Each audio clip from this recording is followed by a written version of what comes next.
Now making their way to the microphone, it's Daniel Cormier and Ariel Helwani.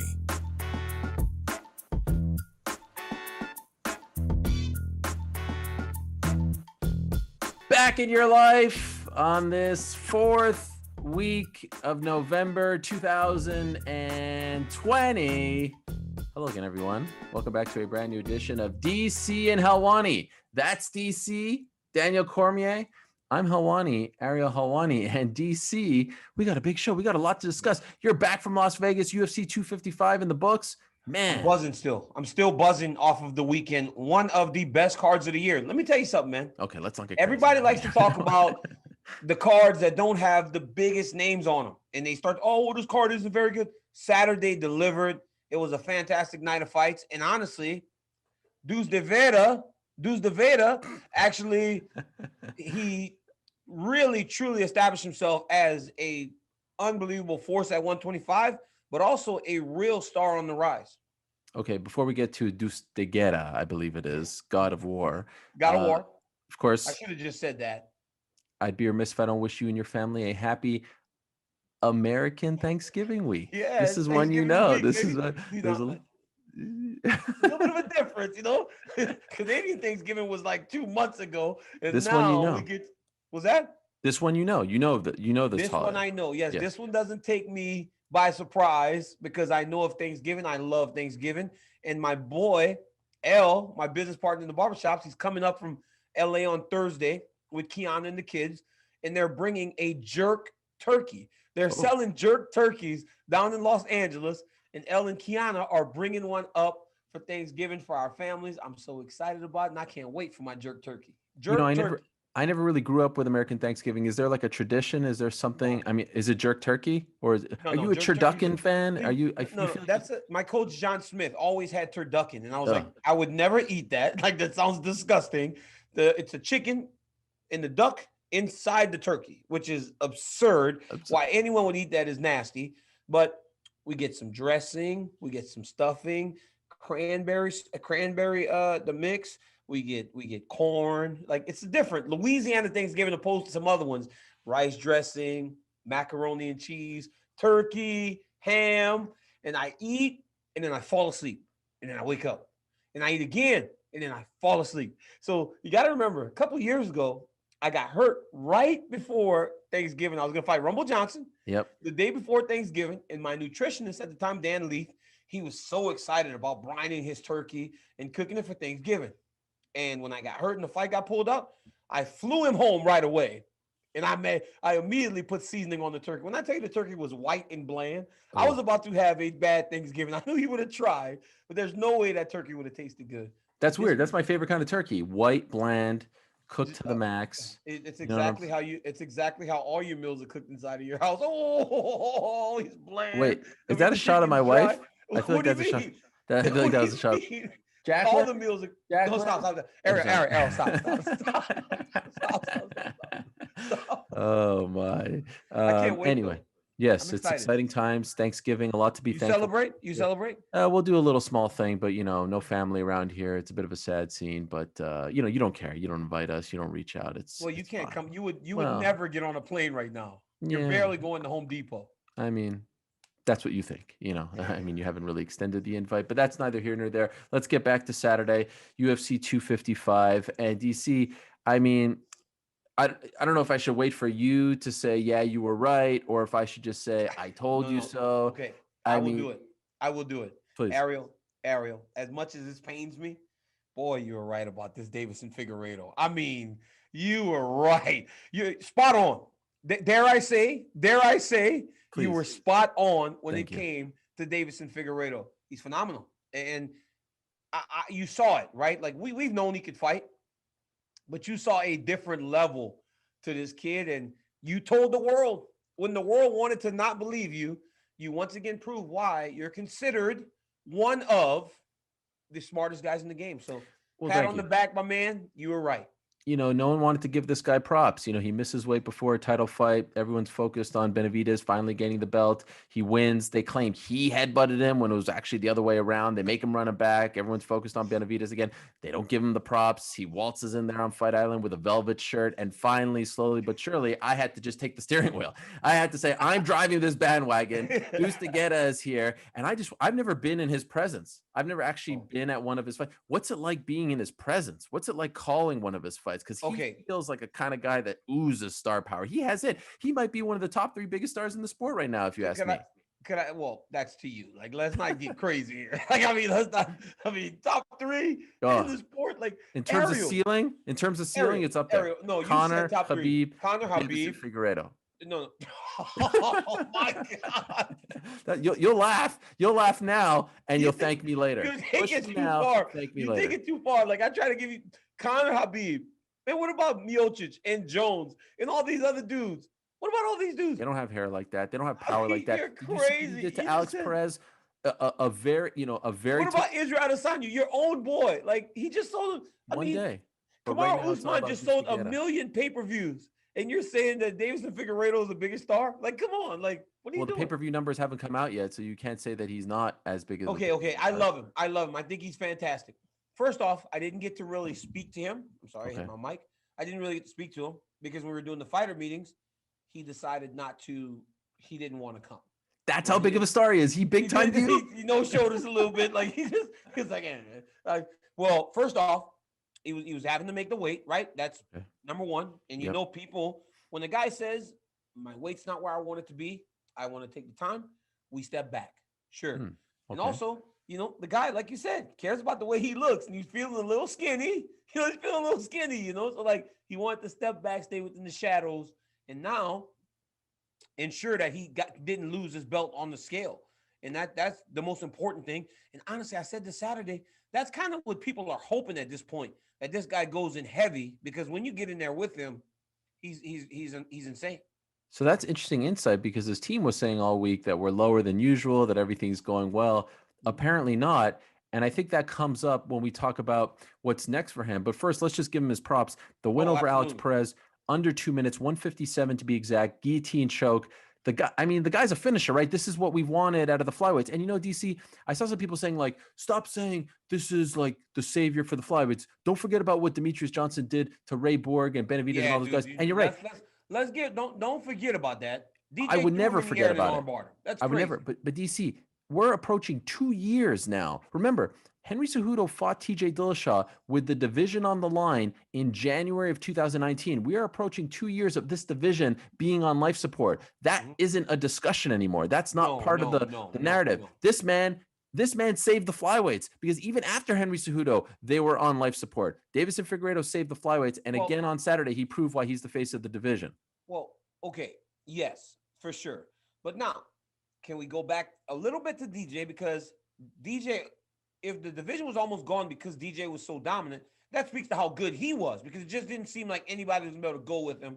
So they were thinking about going in a different direction. But yes, now when you have Figueiredo, a guy, and also DJ is a very reserved guy. He doesn't talk very much.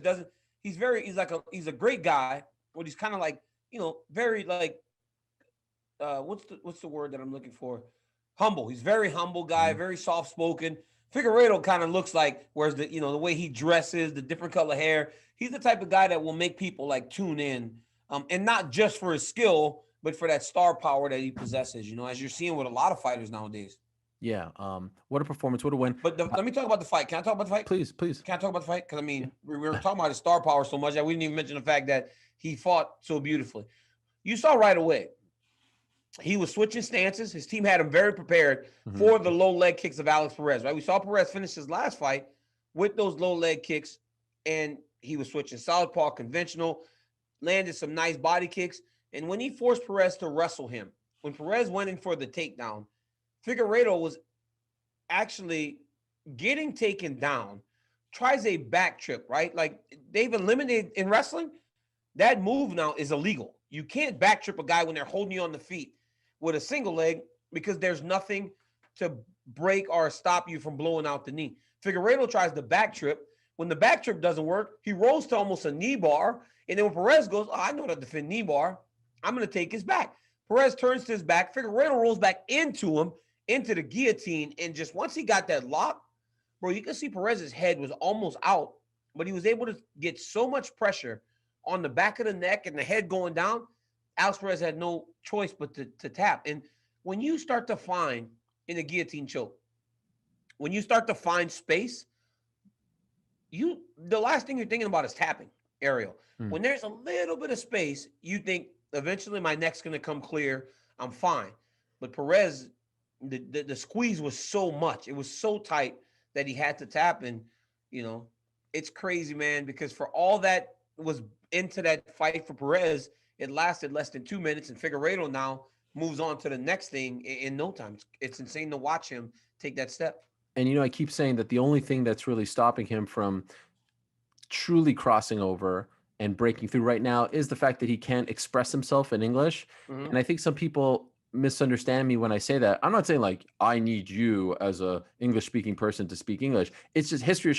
Ask Khabib what happened when he went from being the guy who used the translator to speaking even in broken English, right? It just makes a world of a difference. Junior Dos Santos as well. Many others did that. And I think it hurt Anderson and Jose. But you know what? Him and Valid are such a great pairing that I don't know if I wanted to happen. Rogan goes, do we have a translator? Valid goes, I the translator.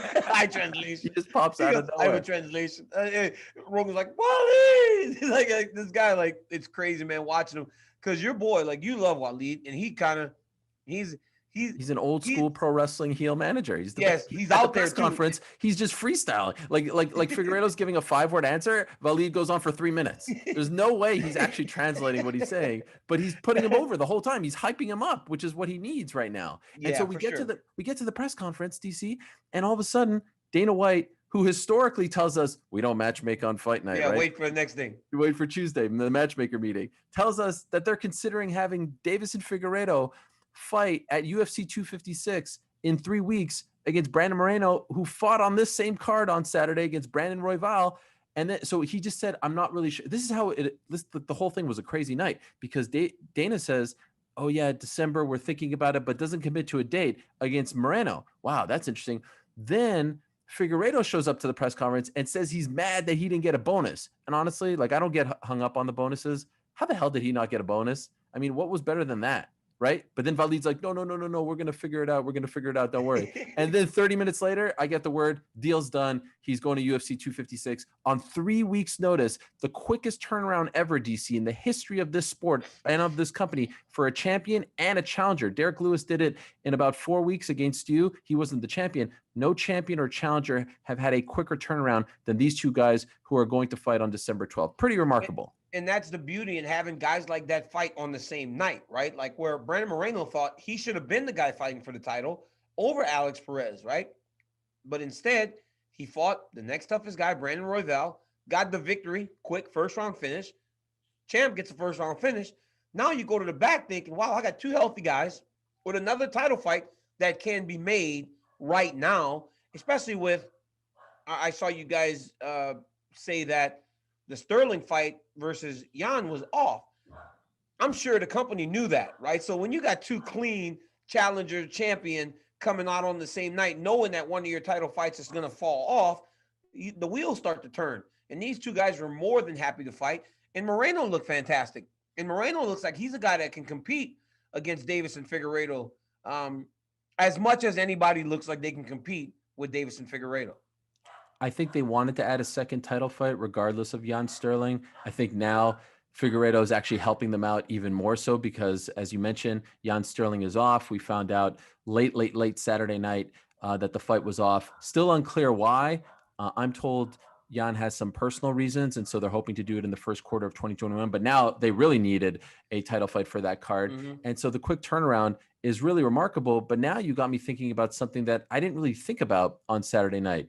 You're talking about the weight cut. Rogan talked on Saturday about him looking like he was 150 pounds inside the cage. Any concern about doing another quick weight cut like that in 3 weeks?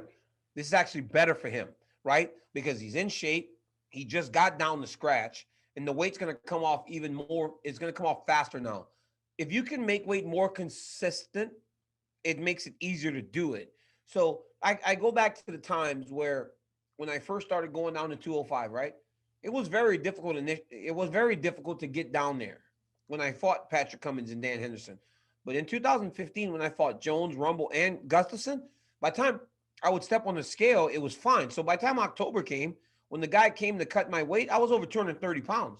Within a week, I had lost 11 and a half pounds, right? So I was like, it just comes down when you're doing it consistent because your body remembers that it's supposed to go to a certain weight. So I think this is better for Deiveson Figueiredo to continue in making the weight, and then he'll start to it'll become a little bit easier. Still difficult. Don't think for a second I'm saying this will be easy. Still difficult, but he'll be able to make it more effectively, I believe. So according to Walid Ismail, his manager, he's going to stay in Las Vegas. No point in going home and then coming back. And so, yeah, I mean, he doesn't have a lot of time to be there anyway. It's only 3 weeks. And so he will now, as of right this moment, they are the headliner, believe it or not. Deiveson Figueiredo versus Brandon Moreno. Here are two things that I believe very strongly. I believe Moreno will be a tougher fight for Figueiredo than Alex Perez was. And I also believe, going back to a conversation that we had a couple weeks ago, if Figueiredo wins this fight, he goes 4-0 in 2020 with, the 2 title defenses and the victory. It's a wrap, right? Male fighter of the year is Deiveson Figueiredo. Dos de guerra. Bro, 4 title fights, right? Think about it. Even the Benavidez fight before, that was a title fight. Yep. Fortunately, he didn't win the belt because he missed the weight. But that's 4 championship fights, 3 finishes already. If he can finish Brandon Moreno, there's no question. And honestly, if he didn't fight again by the end of the year, you already start to kind of go, I think this guy's the fighter of the year. Because what other champions have defended their titles more than him? I mean, Izzy's defended it twice, but he doesn't have that 3rd fight that Deiveson had in the beginning of the year. And as I pointed to a couple weeks ago, it's very difficult to say that a guy like Khamzat Chimaev or Kevin Holland is fighter of the year, even though they're in the conversation without them holding on to a championship, because history has shown that the fighters of the years are most times champs. So, he wins his fight. It's over. There's no question about it that Deiveson Figueiredo will be the fighter of the year. I'm still allowing people to jump on the bandwagon. I know I'm kind of. I'm on. Can I? Please. Can I come on? To be honest, I'm coming on. You didn't jump on, but I saved you a spot anyway because I knew you did. That's my dude. I'm on. He's the man, bro. I love this guy. I really do love him, and I enjoy watching him. He's confident and he's big and he's so strong and physical. And I said this on Saturday, Ariel. For a country like Brazil, literally the motherland of mixed martial arts, right? Like the champions that we thought of from the past were all Brazilian champions. For Amanda Nunes to have been the only champion for a long time was a tad bit unfortunate, right? Because you didn't see who was going to be the next Brazilian person to win a title, Brazilian male. Paulo Costa looked like one could have been, but then we were pointing to him as the guy instead of Deiveson Figueiredo. Mm-hmm. And now Deiveson Figueiredo as a Brazilian male champion, it kind of makes the world seem back kind of in place because a Brazilian guy has always had a title, and Deiveson's that guy now. So we'll talk more about 256 in a bit because, of course, a big fight has been added to that card. But let's go back to 255. Let's talk about Valentina Shevchenko. So she returns, and by the way, she might be the female fighter of the year. Only 2 fights in 2020, and they were kind of far apart. She fought in February against Caitlin Chookagian, had the knee surgery, and then she comes back and fights Jennifer Maia. The odds were just astronomically in her favor. Maia was a historically large underdog, and so things are going pretty well. Here's Valentina, her sister Antonina, by the way, her older sister, whose birthday it was on Friday. She wins earlier in the evening, so things are going well for the Shevchenkos. By the way, the only 2 sisters to ever fight on a UFC card, so that was big in its own right. She wins the first round, she loses the second round, and then all of a sudden people are starting to perk up, but then she wins 3, 4, and 5. And so let me ask you this. She wins via unanimous decision, and in the end, it's fairly elementary. By the time the fight is over, it was fairly one-sided. Were we so hung up on the fact that she lost the first round because second round, because she's so dominant? Like, it reminded me a little bit of GSP back in the day. He loses one round, everyone starts losing their mind. And in the end, we're giving Maia like too much credit and Valentina not enough credit because it was a bizarre thing. Even some people, let's be honest, some people said that you guys were a little too hung up on it in the broadcast booth. I didn't agree with that notion. And I was at home being like, holy smokes, 1-1 going into the third. This is a little weird. But in the end, it was 4-1 and it was fairly one-sided. Well, I said that, right? I said that on the fight. I go, we're talking as if this is a difficult fight, and she's winning 3 out of the 4 rounds, right? Yeah. It speaks to her dominance. And I just believe exactly what you're saying. And, you know, people sit at home and they want to judge. But the reality is we're watching these fights and we're trying to call them as we're seeing them because we're watching them just like you're watching them. And watching a champion like Valentina, who's since going to 125 has never shown any weakness, especially on the ground. When was the last time we saw Valentina Shevchenko held down like that for 4 minutes? We've never. At 125 going into that fight, the cumulative time that she's been on her back on the ground, you know how much it was at 125? 2 seconds.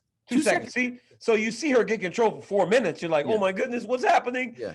And well, what happens is, I'm trying to tell you the story of the fight. I'm trying to tell you that if Jennifer Maia is to be successful, now there's a path. Now there's a path, right? When you're watching it and she holds it out for 4 minutes, even though the takedown was off of Valentina failing on a takedown attempt, you think now there's a path for Jennifer Maia to win this fight. And I have to tell you about that path. But the reality is you saw very clearly that it wasn't happening again. After the third round, you go, okay, now things are starting to kind of go back to normal.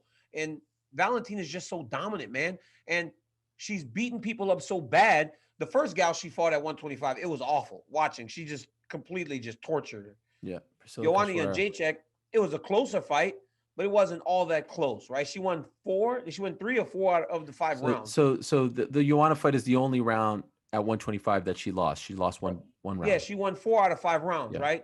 Then from then on, it was just boom, boom, boom. Yeah. Jessica I, kick in the head. Caitlin Chukagian, crucifix, finish. So it was like you start to see it as it's normal for her to just dominate. Even at 135. At 135, Ariel, who took Valentina down and held it down, and she's undersized up there. With Amanda Nunes, these were stand-up fights. And we know that Amanda possesses the ability to take her down and hold her. So to see Maia do that was very surprising. But Valentina Shevchenko dominated that fight. She really did. So let me ask you this. If you're Andrade, who I think is next, Jessica Andrade, Dana White said the same. By the way, I wonder if they call upon Andrade to fight on December 12th as well against Valentina. As of right this moment, they haven't. Because Valentina says she wants to fight again. Right. So I wonder if they try to just do the same card again, but with 2, I think, closer title fights than the one that we saw on Saturday, at least on paper. If you're Andrade, you watch that. Are you a lot more confident? Do you see some holes? Do you see a path, or is it a completely different fight? Well, here's the thing, right? If you're Jessica Andrade, you have better ability to take the fight to the floor. We've seen stronger, just pick people up and just throw them down. Right. Right. So if you see that Jennifer Maia was able to get on top and hold it there, you start thinking to yourself, I got to wade through the water a little bit, get close, and just take her down. Because, bro, when Jessica Andrade gets to a leg, she just picks people up. We saw what she did to Rose to finish the fight. We saw how she just threw Caitlin Chukagian down like Caitlin just was 105 pounds. She just slams you. So, yeah, it gives you a little bit of confidence, right? It gives you the idea that you can go and implement that game plan. But there's never going to be a clear path to beating Valentina Shevchenko. She can wrestle, man. She can defend herself. And you saw with her and her sister, they're both working on getting better in the areas where we as fans and people that are calling the fights view they're not, I don't want to say weaknesses, but view the easiest way to try and beat them, and that's by taking them down. They're getting better there. So that's the story as far as the main and co-main on Saturday is concerned. A bunch of other names that we can discuss, but I want to bring up Joaquin Buckley because I feel like he was getting a ton of buzz going into the fight card because of what he did around a month and a half or so ago with that incredible knockout. The next fight, there's always a lot of pressure. We talked about that. How are you gonna, top it? And he even admitted, credit to him, he said to Joe Rogan, he felt that pressure early on. He felt a little bit off, but then of course he calmed down. He ended up knocking out Jordan Wright. And then he cut that great promo and James Krause wouldn't even say his name. What did you think of the return of Buckley? Were you as impressed with him? So it's very difficult to follow up what Joaquin Buckley did on Fight Island. And you could never recreate that. But what he did against Jordan was about as good as it can be, right? Because he got another knockout. And he got another bonus. And the hype continues. Because not only did the hype continue with the victory, he's on to the next thing. An even bigger bad blood fight, right? You cannot deny the fact that him and James Krause should fight. Because I remember on Fight Island, James Krause was in the fighter meeting. Could not stand Joaquin Buckley. Can't stand Joaquin Buckley. He just cannot stand Joaquin Buckley. And obviously it's public because Joaquin is very aware of it. These guys are both from the same area in Kansas City. Like, I don't know what caused the beef, but to his credit, I feel like Joaquin showed a lot of maturity. I feel like he showed a lot of patience and calmness to deal with the expectation of who he is today opposed to who he was earlier in the year when he lost to Kevin Holland, right?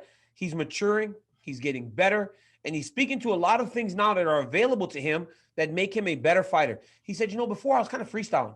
I had one partner, I had one coach. He goes, now I have everything.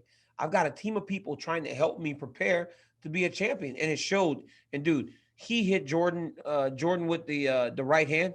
It was so nasty, dog. I mean, he's so powerful and strong. I can't wait to watch him fight again. And I cannot wait to watch him and Krause fight. It's a very interesting time right now with these young, powerful guys that are knocking people out. Him, Chaos Williams. The Chaos was in the fight on Saturday.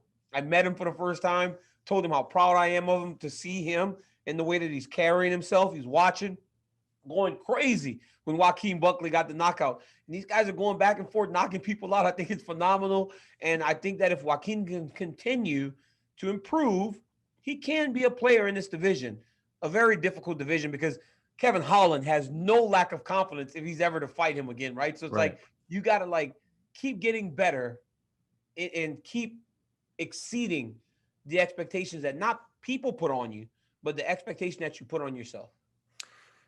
I love a good old-fashioned mid-card feud. Nothing makes me more excited than a couple of mid-card. And I'm not saying that disrespectfully, but, the buzz always is reserved for the top fights, and then the rest is just kind of filler. When you have two guys who, are targeting each other, mid-carders right now, and there's a feud and there's bad blood, that's a gift to the UFC matchmakers. They could just put that one together. It's a beautiful thing, and I hope they do it on and they're asking for Fight Island with Conor. January 23rd. With Conor and Dustin, that's smart. All eyes will be on those guys. And you throw that fight on as a third fight from the top, you put a good co-main event, Conor and Dustin at the top, third fight from the top, or maybe you put those guys to start the pay-per-view, right? You want a slobber knocker, like old JR used to say. You want a slobber knocker to start the night. You always want to put a fight that's going to deliver to start the pay-per-view. I might slot those guys right there and just let them go sling at it. Shout out to Caitlin Chukagian with a big win, Paul Craig with a big win, Antonina Shevchenko, as I said, Nicholas Dalby, Sasha Palatnikov of Hong Kong, who's a graduate of Helwani Boxing, I learned this past weekend. So another big weekend for us. I mean, there's footage. So, what can I say? It's right there for everyone to see. So a big one. One last quick thing before we go, DC. Do you want to see Mike Perry still in the UFC, or do you think that they should move on? What do we make of Mike Perry this past weekend? Missing weight, everything leading up. Is it, he loses to Tim Means. Do we want to see him still there? Do you want to see him? I think Mike Perry's talented, right? You got to think the last fight, he just beat Mickey Gall. He just beat Mickey Gall and showed a lot of skill, in the first round of the Tim Means fight, and a lot of toughness and durability to end the fight. There's a lot that comes with Mike Perry. I mean, this is not some mystery. So I think you got to evaluate it. You got to go back and talk to him and see if he's willing to make the changes, because that going up there and missing weight by 4 pounds and kind of making fun of the situation is really bad. It's really bad and shows a lack of discipline.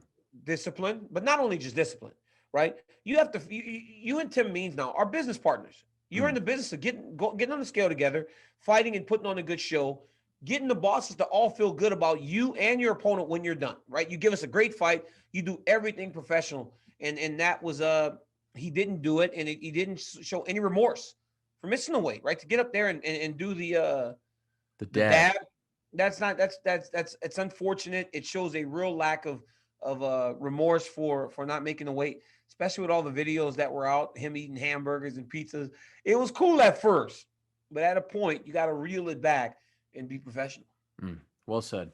All right. So that's 255. A ton of news since we last spoke. So let's talk about Tony Ferguson, because you remember last week we spoke about Ferguson and Michael Chandler. We talked about whether or not Michael Chandler was turning heel in a subtle way on all of us. Well, this is what happened. This is a weird one, DC. So the end result is that Tony Ferguson is fighting Charles do Bronx Oliveira on December 12th at UFC 256. That's a phenomenal fight. Yes. Charles Oliveira has won 7 in a row. He doesn't get talked about enough as one of the top guys at 155. He's on quite the streak. We haven't seen him since his win over Kevin Lee back when the whole pandemic started in that empty arena in Brazil. So this is a great fight on paper.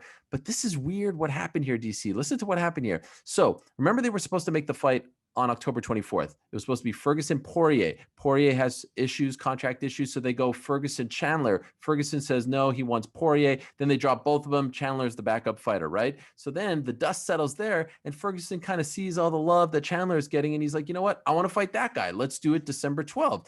And so, okay, so they go to the UFC, say December 12th. UFC tells Tony Ferguson, per my discussions with both sides, no, he's booked. Michael Chandler's booked. He's fighting on January 23rd.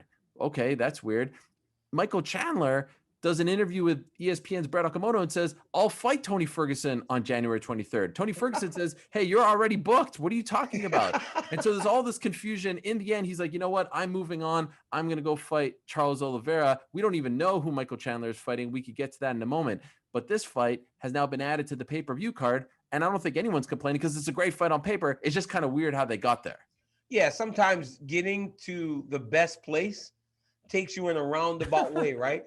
But eventually we come to this one, and can anyone complain about Charles Oliveira versus Tony Ferguson? That's a fantastic fight, and it also gives Oliveira a chance to really move himself even further up the division. There was a time where Charles Oliveira was a kid that could submit you, he could beat anybody, but he also could lose to anybody. He has shown now a maturity, an advancement of his skill level, and he's in there with the best fighters in the world. The fight against Kevin Lee, I mean, I got to be honest. When the fight was booked, I was like, man, Kevin Lee, too big, too physical. Oliveira used to fight 145. I don't know if he'll be able to handle him. Got the victory.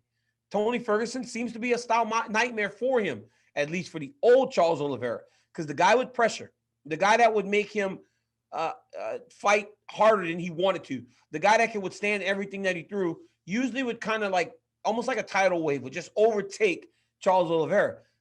He gets through this, it shows that the evolution is complete. He is now a guy that can go with anybody, and those mental lapses that he would have before are of the past. And it's shown on the 7-fight win streak. It's shown in the times that he's had to bounce back, but he's never been in a fight with anyone like Tony Ferguson.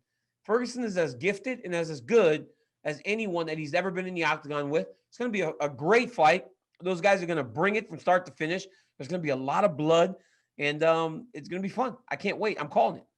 DC, what do you think of this idea? What do you think of bumping up Ferguson and Oliveira to the main event of the December 12th card? Co-main event is Junior Dos Santos versus Ciryl Gane. So that's a great fight at heavyweight. And then doing Figueiredo versus Moreno on December 19th. Now the December 19th card is 256 because December 19th is considerably more stacked. Right?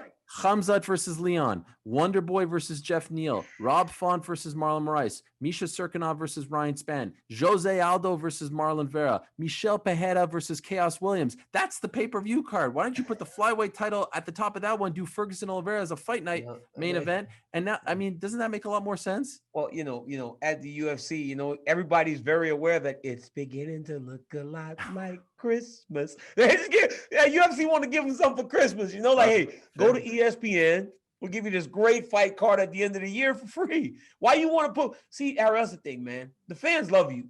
They come back. They go back and forth with you. They love you. They hate you. I love you. I hate you. But then, like, we want to give it to them for free. UFC wants to give it for free.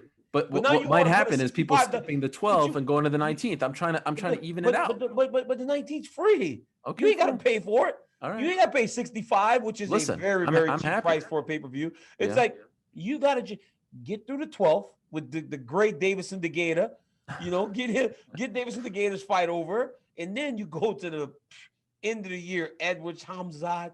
I mean, the Jeff Neal Wonder Boy fight is the one that I'm super fired up about because Jeff Neal's in his big first real test of his career. And then how does Chaos Williams handle? That's going to be insane. Michel Pereira. I mean, boy, it's a great fight card, but like I said, it's starting to look like Christmas, baby. It's snowing outside. It's a little bit nipply. It's cold, a little chilly. It's a little chilly. Go on the couch, December 19th. cuddle up with your loved one, get under a Oh, this blanket, is a little nice. hot I'm cocoa. getting all cozy now. You know, get a little hot cocoa, sit in front of the fire, and enjoy the festivities of the best fight night card the UFC has put on in years. Okay. It's one of the We best said, fight night cards. we just said this about Woodley Covington. You know that, This right? is one of the best fight night cards. I said one of. If I said one of, then Woodley and Covington can still be one of those two, right? I mean, Sure. come on, man. Sure. The best fight night. So get next to your loved one, hug her real close. You know, baby, you're in for a great night. No, there's no chance. The dulcet tones of DC calling the fights, the great fights inside. Wow, you know it's big when octagon. DC shows up for a fight night. You know it's big. Doesn't always show up for a big- fight night. The big one, baby. Hey, by the way, Michael Chandler. I feel like there's three options. There's Dan Hooker, there's RDA, there's Justin Gaethje. Like, who's this guy? Who's this mystery guy on January 23rd that Michael Chandler has lined up? It must be Gaethje, right? It must be I don't know. I mean, for me, it feels like Gaethje. Old Chandler's ghosting me now. I mean, this guy is the. You made him mad. You probably made him mad too. Did you make him mad?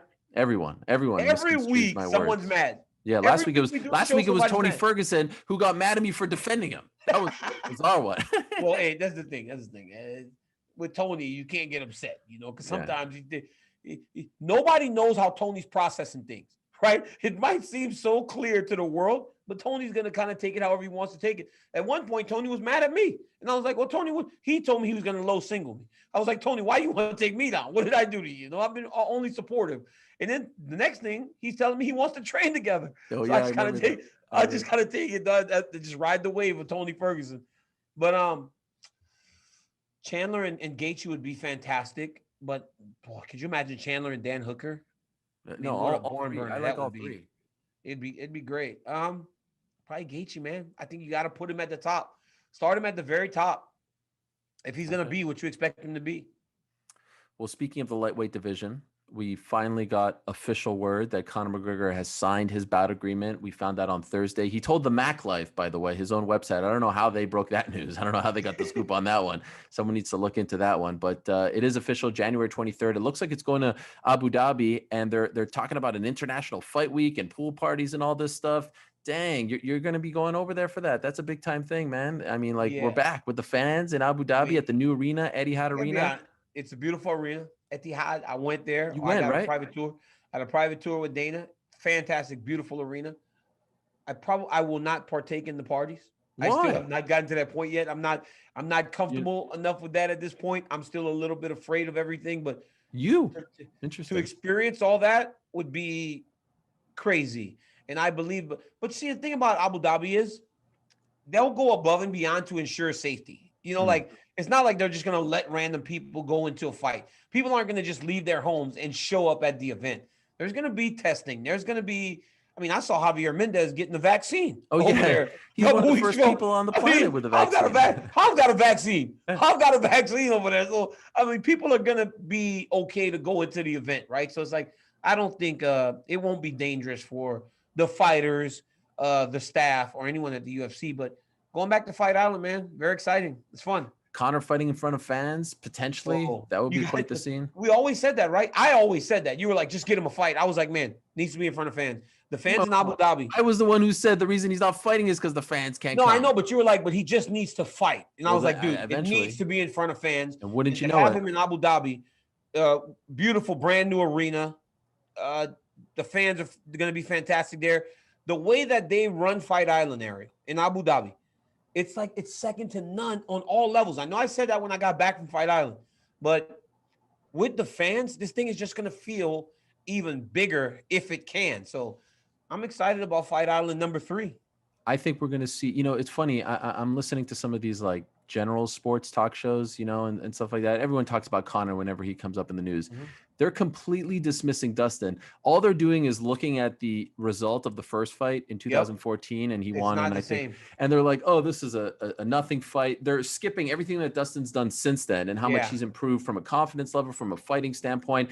And by the way, Conor's a better fighter too. Like, I think this will be a much better, more interesting, perhaps closer fight. I think we'll see the best Conor we've ever seen, because I think he has a point to prove. He's already started his training camp and all that.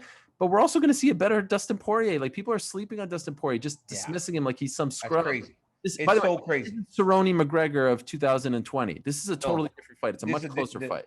Dustin's a dog, man. He's a full-on Lafayette yard pit bull. Sit in the middle of the yard. You put a pole in the middle of the yard, and you put a chain on your dog so he can't break away. That's Dustin Poirier. And Dustin Poirier is not going to Abu Dhabi to get beat by Conor McGregor. He's so powerful. He hits so hard, and he's so much more durable. Right? Part of the reason he was so part of the reason I think that he got knocked out so quick last time was because he was draining himself all the way down to 145. Now at 155, he's more full. He's big. He's strong. His skills have improved tenfold. He's become a champion, right? You don't understand how important it is to have put that belt around his waist. You know, he got the belt put around his waist. They can't take that from him. This guy has a championship mindset as he goes into this rematch and feels like the first fight was a bit of a fluke because he got knocked out quick. It wasn't even a shot where he got hit on the chin, right? Kind of hit him on the side of the head and he kind of slumped over. So imagine getting knocked out in that way and going, I can still beat this dude. I cannot believe how disrespectful it's been around the sports world in regards to Dustin Poirier. I did a poll when the fight was officially announced on Thursday. 60,000 people voted, 75.3% in favor of Conor, 24.7% in favor of Poirier. So, I mean, people love Conor, and I get it. His fans are very, very... Bro, I tell you that. It's like with everything, though, Ariel. Like, you always... Last year, who won the ESPY last year? Israel Adesanya? Was it Israel won it last year? For Fighter of the Year? Yeah, I don't know if they did. Did they do it? I don't even know if they did it. It's like the most common name they're going to pick, right? That's just the way it works. The most common name they're going to pick. So when I do stuff, if I'm voting on anything, I always pick the name that I recognize first. So when it's time to pick the NBA Player of the Year, I'm voting LeBron James, right? Because that's the one that LeBron James. I'm picking LeBron James. It feels like what you're supposed to do, and that's why everybody's picking McGregor. Wait, weren't you the winner of the ESPY, the last ESPY? Well, I guess there was one over the summer, but it was like a different kind. The last time I think they did it was you. Really? Yeah. 2019, right? That was you. And then, well, think about that. At the time, what was the most common name on the freaking ballot? Yeah. But the ESPYs are in the middle. Yeah. I get the point. I hadn't fought for almost like 7 months, 8 months. Yeah. But when those people looked at that ballot and saw me and Henry and Amanda and Izzy at the time, what do you think the most common name they recognized? Oh, Daniel Cormier. I know this guy. I get what you're saying. The only time it doesn't work this way, it feels, at least for me, is when it's the fans are voting for Journalist of the Year, because like I win every year, but I'm sort of the underdog. You know what I mean? It's a weird because thing. Ariel's supposed to win. Yeah. No, that's I'm the underdog, and so they're trying to prop me up, that sort of thing. Anyway, so that's big, and of course, people think that the year starting with Conor and Poirier too. It's actually not. It's starting a week prior, January 16th. We find out out of nowhere, the blessed era is back. And what a day for him! He got engaged. Mazel tov. Yeah. Did you speak? Congratulations to my man Max. Yeah, I texted him immediately. I'm so happy for him. Him and his girlfriend. I think her name's Alexis or Alexa. So good job. Alexa, right? Her name's Alexa. I don't know what his girlfriend's name. She's like a famous surfer. Yeah, very good surfer. And just from the moment they started seeing each other, it just seemed to work, right? I mean, Rush loves her.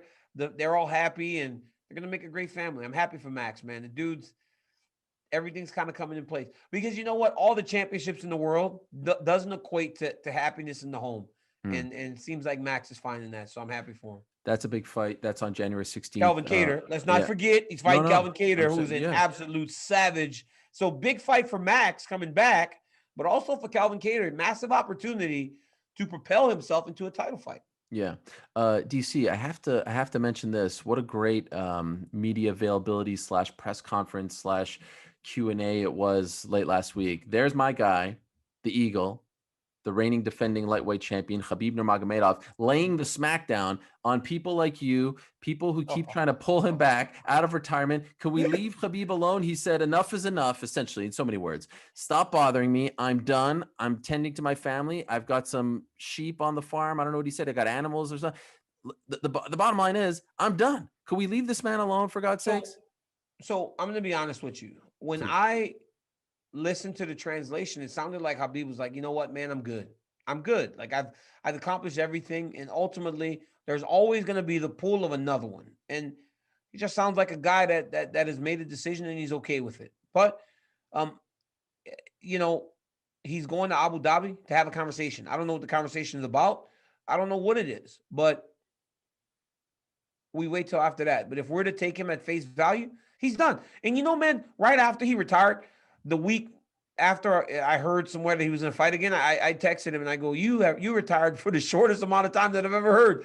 And he's like, brother, I'm retired. Like, he said he didn't really change anything. So I think it's a whole bunch of moving parts behind the scenes that we aren't privy to. But publicly, Khabib is done. And that's what I take it as. I'm not going to sit here and go, what about this next one? What about this next one? Because even though 30-0 sounds like a great number, if he's not interested in doing it, then I support him as his friend. Yeah. You know, I like the fact that he's being clear about it. There's no wishy-washiness. I think we should leave him alone.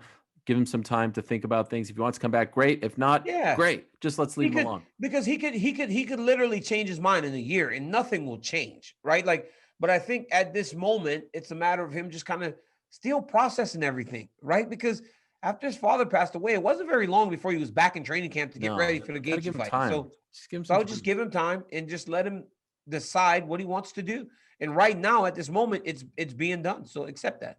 I just want him to know, in a world of people trying to pull him to come out of retirement, there is one guy who is standing by his side, who's looking out for him. You're crazy. Who cares about I support here. the guy. I support him completely. Google loyalty, my face pops up. Okay. Ariel Helwani. Google Translate. Now, speaking of which, Daniel Cormier, what is going on? You know, I saved this for the back end of the show.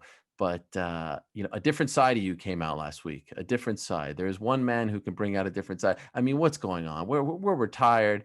We're a family man now. Now we got a newborn in the house. We're hosting shows on ESPN. And there you are, rolling in the gutter with your old friend, John Jones. What's wrong with you? Why do you got to get into that? And plus, if you send the tweets, hey, you're retired now, we could talk like this. Can you correspond with me, because there's mistakes everywhere. There's all kinds of punctuation problems.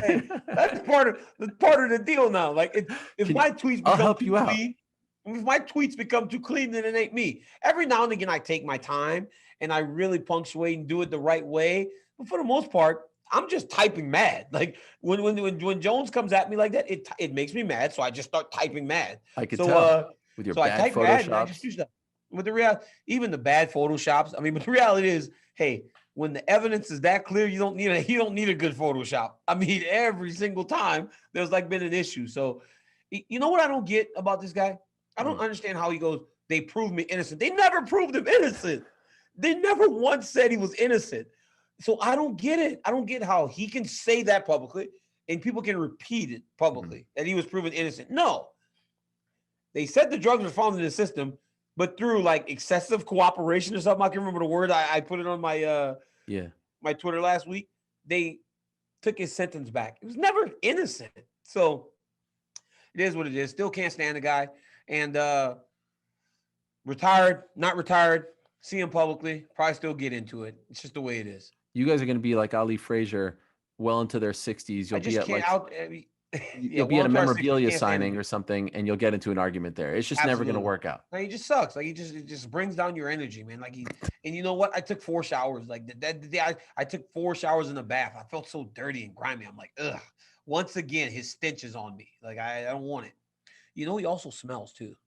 Like in the cage, he smells really, really bad. That's actually smart. I actually think that's smart. I would do the same. I wouldn't brush my teeth. He smells really bad. He smells really bad. His breath is bad, and his armpits stink.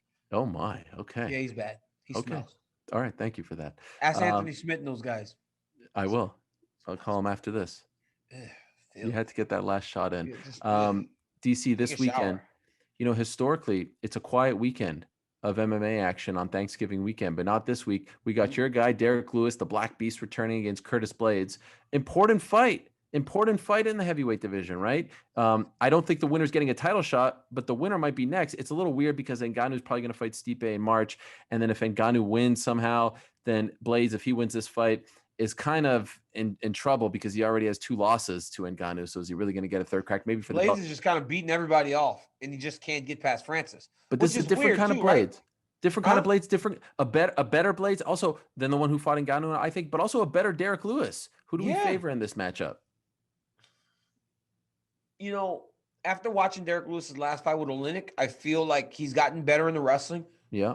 Still kind of hard for me to pick him over Curtis Blades. Mm. Curtis Blades is good, man. You know, he's one of those guys that I've known for a long time. Dude's tough, can wrestle, goes hard, and then he knocked out Junior Dos Santos, which nobody would have ever expected on the feet. So I just think that he'll wrestle Derek until Derek starts to fatigue, and then I don't know, maybe get a submission or just a decision. I don't know, but Derek will have to show some really improved takedown defense. But if Derek lands one time, it's over, bro. Derek punched me one time with his leg up in the air with a hammer fist. My eye was like black for like 3-4 days. It was insane. I couldn't see out of it because he's that powerful. He hits harder than any human being I've ever been hit by. Those two guys fighting at the apex in the smaller cage, they're gonna have to bring in. It's like when the big show went against, was it Brock and the ring collapsed? And the ring went down. Boom, suplex off the top rope. Boom, right in the middle, ring collapse. So yeah, they're gonna have to stand against the side of the octagon to hold it to make sure those guys don't crash right through it. And also on Saturday. Well, yes, go ahead. Could you imagine that if somebody actually shot into their opponent at heavyweight and they flew through the cage?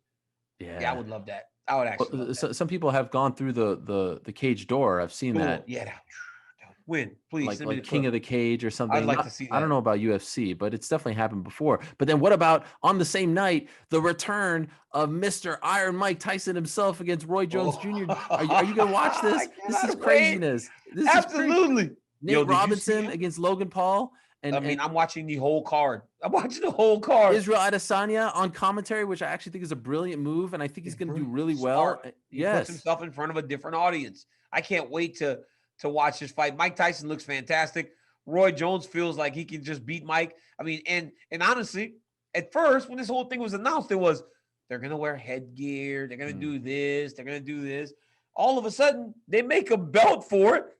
I mean, they made the Black Lives Matter title, put it on the line for Jones versus Tyson. It's crazy. Like, it's so crazy that they made a belt for this event, took off the headgear, made it a real fight. Remember before it was like, Andy Foster goes, it'll pretty much be a sparring match. You know, he's a country boy, you know, which is odd because he's from California, but sounds like. Well, no, he's originally from Georgia. He's from Georgia.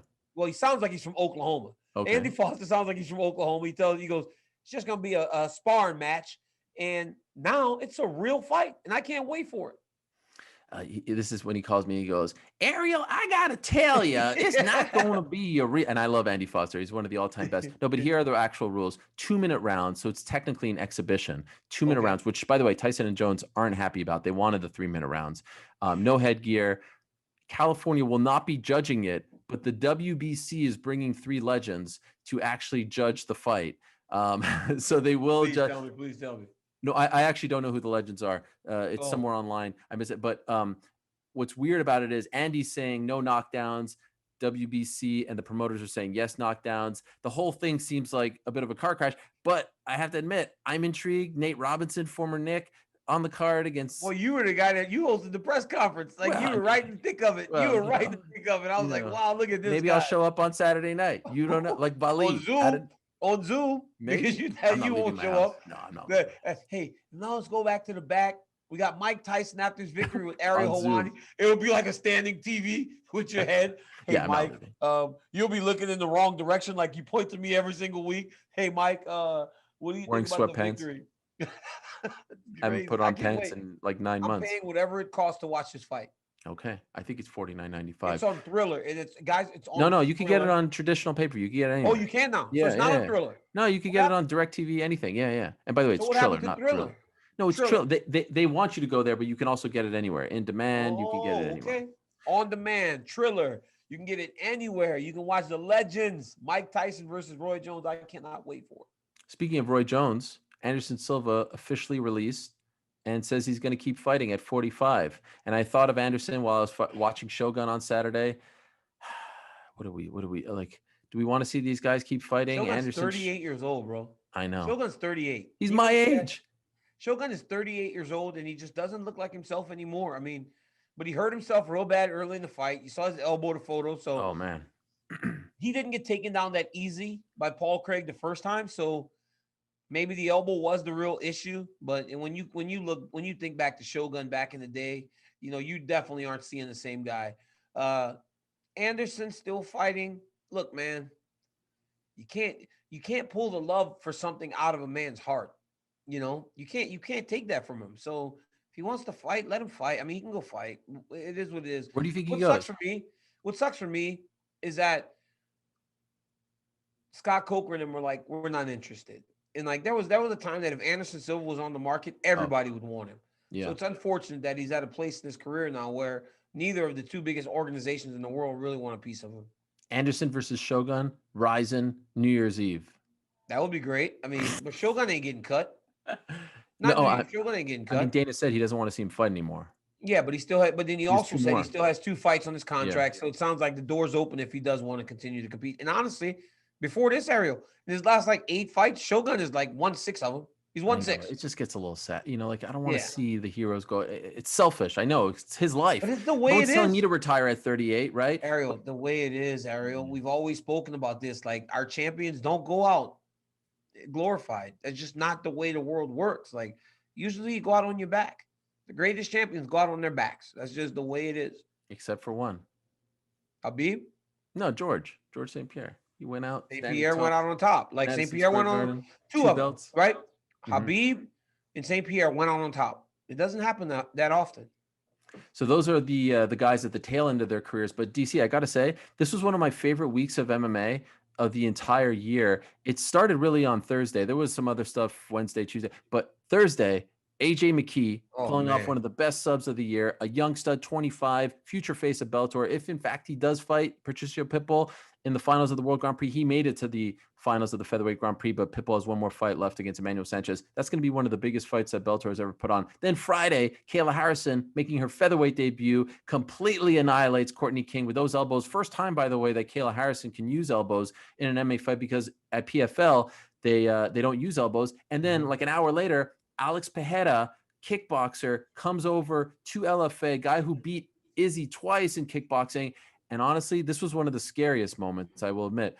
5 minutes, his opponent, I believe Sean Powell's his name, 5 minutes. DC, I was counting. He was out for 5 minutes? 5 minutes, face down, was not moving, did not open his eyes for 5 minutes. Luckily, at the end, he walked out on his own. That's but those scary. 3 performances back to back to back was amazing stuff. Which one impressed you the most? Fantastic. And Kayla Harrison, who I think is an absolute stud, and I think that she is going to make a lot of noise as she goes forward. Being in PFL, we've seen PFL champions move over to the UFC, so I'm excited to see if one day maybe she's there. But AJ McKee, man, I mean, the fact that he continues to exceed expectation, especially as the fights are supposed to be getting tougher, and he fought Darian Caldwell. It's not like Darian Caldwell is a bum. Darian Caldwell is a former champion, and for him to beat him as quickly as he did, it shows that he's real. But that sub was weird, man. It was a weird sub. Still don't know the name of it. I mean, people have been trying to say what it is. 100%. Eddie Bravo. The people that think the people that know, like guys like Eddie Bravo know. But some people try to pretend they're smarter than they are, and they start putting names on things when we don't really know. So let guys like Eddie Bravo tell you what that submission was. I can break it down for you now if you want. Or John Danaher, or one of those Leandro Vera, one of those high-level jiu-jitsu guys can tell us what that is, because it was different. It was something we hadn't seen much of before. But AJ McKee, man, young stud that truly has a long future in mixed martial arts. He calls it a McKeotine, in case you're wondering. And by the way, he won't leave Bellator anytime soon, because they're going to keep him, and they should. He's one of their bright young stars. Alex Pereira, by the way, I think this time next year will be in the UFC. And let's see, he's got some ways to go, but there's a fight that could be made there down the line, very much down the line between him and Izzy. Izzy's, I mean, listen, that knockout in kickboxing was so long ago. And also, hey, Israel Adesanya today is one of the best mixed martial artists in the 100%. So Pereira would move into this thing at such a disadvantage that I don't know if he could ever close the gap on Adesanya at this point. But when he hits people, I was talking to Rogan about this Saturday. Rogan goes, when he hits people, it's like something I've never seen before, how they just kind of go out. He's like, he's never seen that before. Like, he's in with a baseball bat, and it's crazy. Speaking of Saturday, before we go, my favorite moment of the entire night wasn't what Figgy did, although, I mean, Figgy. Is that what you guys are calling him now? Yeah, Is that yeah, what you're calling him now? Figgy. That's what I call him. I mean, that's just me because I'm Okay. allowed to do that because I'm the president of the fan club. No, my favorite moment was Mark Ratner getting some love because there's a lot of new fans who don't know who Mark Ratner is and don't know about his influence on the sport and the respect that he garners and the respect that he developed for the sport just by being a part of the UFC, former head of the Nevada State Athletic Commission, then moves over. That was a big deal. That was a massive deal when he came over from Nevada to then be the VP of Regulatory Affairs, which basically means like when he came into the UFC, everywhere, like every state, almost every state, not every state. Like, let's say, I don't know, top of my head, people are going to hate me, like here, John McCarthy and Josh Thompson are going to do a whole segment on me getting this number wrong. Like 70%, let's say, of the country did not legalize MMA at that point, and forget about Canada, which was basically like nothing. And he just went in there and helped get the whole sport. Every state and said, "Hey, MMA is where it's at." And they all knew him and respected him and listened to him, right? It was a massive steal for the UFC. That huge. I say he almost legitimized this. He made it legit, right? Whenever Mark Ratner goes in and speaks on your behalf to get the event regulated in that state, people listen. There are certain people that carry a level of professionalism and also a reputation of excellence that when they go in to talk to you, you listen. Mark Ratner is one of those guys, and it was great to see him get inducted into the Hall of Fame, get notified of his yeah, it was nice. He didn't know that was happening. He didn't know that his family was going to be. I saw him at the end and I go, joy. "Hey, congratulations, Mark." And he goes, "Oh man, when you talk about someone that did not know that this was happening, he's a great man." I love that. That's what the Hall of Fame should be about.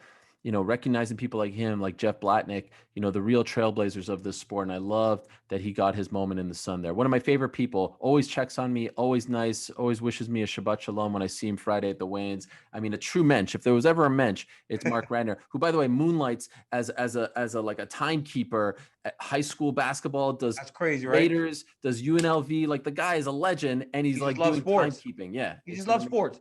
That's one of the things that you see in a lot of older people that have been around sports. They just love sports. Like that's why you see older gentlemen just at baseball games in the same seats that they've been in since the 60s, right? Yeah. They just love it. Like they just love sports, and anytime they can be around sports, that's where they want to be, and that's how Mark Ratner is.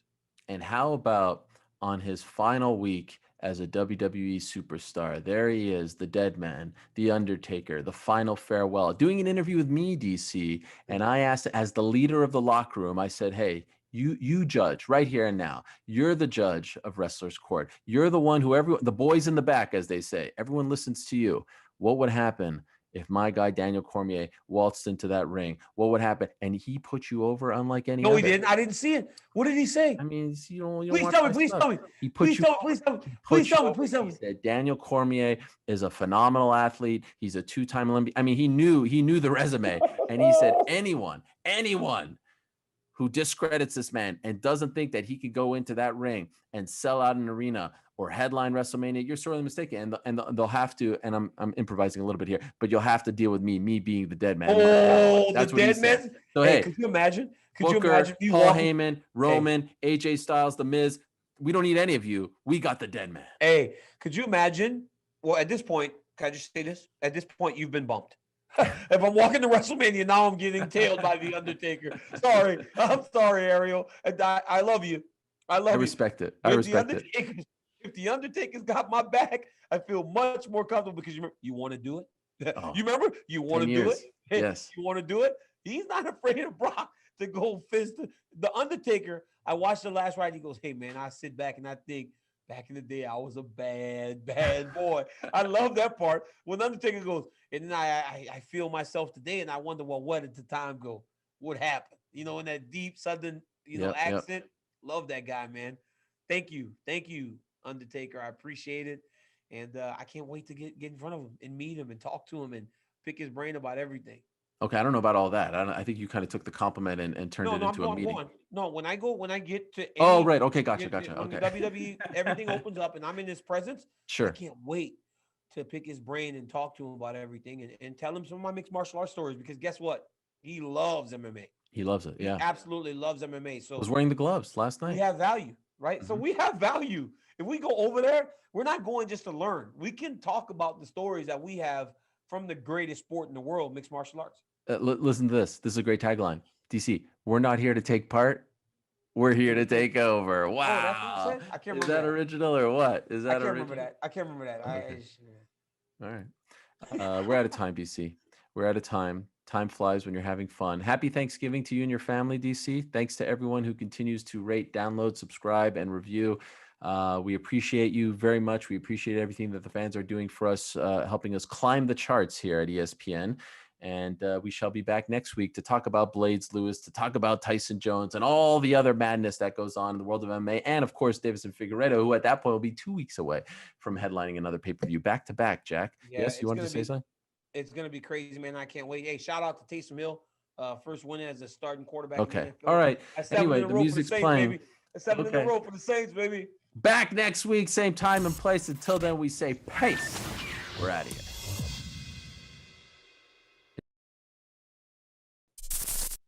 Thanks for watching ESPN on YouTube. For live streaming sports and premium content, subscribe to ESPN+.